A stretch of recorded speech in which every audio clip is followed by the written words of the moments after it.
ګرانو کتونکو زمونږه په دغه پروګرام د شریعت پرانا کې زمونږه یو ورور دی هغه پوښتنه کړې ده پوښتنه دا کړې ده چې مفتی صاحب د نن سبا پب جی یو گیم دی او غټ او واړه او ځوانان او نارینه او زنانه او مصروف او فارغ او هر قسم عمر خلک چې په هغې کې دا پب جی گیم کې چې کوم دی نو هغه کې مبتلا دی او دا کوي شرعي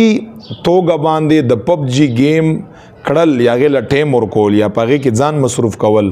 هر ټیم د دې شرعي څه حکم دی داسې انسان آیا په دغه پب جی گیم باندې په هغې باندې ګناهګار دی که ګناهګار نه دی ګورئ دا یاد لرئ اسلام کې په دین اسلام کې ډېر وسعت دی خو دا وسعت د داسې کارونو دی چې په هغې کې دنیوي یا اخروي یا جسمانی څه فایده یي نو اسلام تنگ نظر نه دی اسلام تنگ نظری دین نه دی خو چې په یو څیز کې نه دنیوي فایده یي نه پکې اخروي فایده یي او نه پکې جسمانی فایده یي نه پکې څه ذهني فایده یي نو شریعت بیا هغې کار ته په بد نظر باندې ګوري ځکه دا یو لا یعنی بې فایدې لا حاصل هیڅ فایده هغې نه حاصلېږي یو فضول کار دی بیا همدغه رنګې گیم چې کوم دی کیل کود اسلام بعضې کیل کود هغې اجازه ورکړې ده او هغه کیل کود اجازه یې ورکړې ده چې په هغې کې شریعت په خلاف باندې کار نه او په هغې کې یا اخروي یا دنیوي یا جسمانی څه فایده په هغې کې پرته وي نو هغسې کیل کود ته اسلام په بد نظر باندې نه ګوري بلکې جایز دی چې انسان یې کوي په دین نیت باندې چې ماته جسمانی څه فایده میلاو شي یا ذهني څه فایده راته میلاو شي سکون اطمینان راته میلاو شي یا دنیوي څه فایده حلاله ماته د هغې نه میلاو شي نو هغې گیم ته شریعت په تنگ نظر باندې نه ګوري پاتې شو دا پب جی چې کوم گیم دی په دې کې ټولو نه اول دا یاد لرئ دا شرعي توګه باندې دا گیم ناجایز دی او په دې کې ډېر زیات مفاسد دي او ډېر زیاتې ورانۍ دي بلکې ټول اول خبره خو پکې دا ده چې په دغه گیم کې نه دنیوي څه فایده شته نه پکې جسمانی څه فایده شته نه پکې اخروي څه فایده شته ټول اول خبره دا ده بلکې مزید د دغه گیم د وجه نه د انسان په ذهن کې نګټیویټي پیدا کوي نورم مزید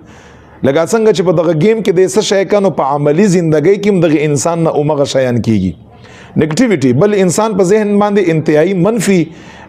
دا ثابت شوي په خارج کې په دنیا کې دا کوم چې عوام الناس په دې کې اخته دي دا د هغوی بیان دی چې مزید په انسان ذهن باندې منفي اثرات په انسان ذهن باندې راځي بل دومره دا گیم د وجه نه انسان دومره نشه جوړ شي دا پب جی گیم چې انسان دومره ټیم هغې له ورکا چې کوم د انسان حقوق دي په دغه انسان باندې دا انسان هغه خپل د انسانیت حقوق پوره نشي ادا کولی بیا د خدای پاک جل جلاله چې کوم حقوق په دغه انسان باندې دي چې احکام دته متوجه دي منځ دی او دست دی وغیره وغیره دومره په آخر کې دا پب جی د انسان نشه غوندې وګرځي چې د خدای پاک جل جلاله چې کوم حقوق دي اترې نه پامال شي اترې نه پاتې شي یعنی شپې ټوله شپه پب جی ته ناست وي او سحر مونځ ترې نه قضا شي ماسپښین مونځ ترې نه قضا شي په ماسپښین کې ناست دي ماسپښین مونځ ترې نه قضا شي مازدیګر کې ورته ناست دي دا خو یو گیم دی انلاین گیم دا خو به سر ته تر رسې روان وي د ماښام مونځ پروا نه وي د ماخوستن مونځ پروا نه وي د قرآن کریم تلاوت پروا نه وي حالانکې اذان په غوږو باندې اوري چې تراشه جمعات په طرف باندې مونځ وکړه نو ډېر زیات مفاسد دي په دغه گیم کې لہذا متفقه فتوا د مفتیانو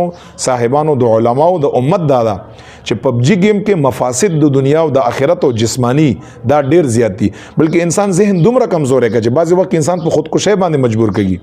انسان دومره ډیپ غم او درد لبوزي چې انسان بالکل په تنهایی باندې مجبور کا او انسان دا گیم حاصلولو لپاره هر ناروا کوشش هم کا لہذا دا ټول نقصانات دي نو پب جی گیم شرعاً بالکل ناجایز دی او بالکل انسان لنه دی پکار د خپل ځانم تر اوساتي نوې چې زمونږ تاسو کوم کل دی د ماشومانو اغم تر اوساتي دغه پب جی دغه ګند په ځای باندې پکار د قرآن کریم ماشومانو لور کړي تسبیح ماشومانو لور کړي مدرسې ټیم کې ماشومان چې هغوی له ټیم ورکړي چې مدرسې ته لاړ شي خپل چې کوم عصري علوم دي د سکول پکار د چې په هغې باندې دهان ورکړه که یو شی نه پکار د چې انسان په دغسې اوقاتو کې په وخت باندې آرام وکړه په آرام کې هم جسمانی سکون دی انسان دپاره هم بدني سکون دی انسان د پاره هم صحت خکږي انسان د پاره نو پب جی گیم کړل بالکل شرعاً د ټولو علماو په نسبت باندې بالکل دا داسې گیم دی چې دا بالکل شرعاً ناروا دی په وخت زیاده صرف او د الله جل جلاله د احکامو نه مخ ګرځول دي لہذا چې کوم کسان دا گیم کوي هغو د پاره ګناه ده په دې کې او شرعاً دا بالکل ناجایز دی نو کوشش پکار دی چې موږ تاسو اول خپل ځان او بیا زما او ستا ما تحت چې څومره ماشومان دي چې دغه ناسور نه او دغه گیم نه مو ته وساتو او دا شرعاً بالکل ناجایز دی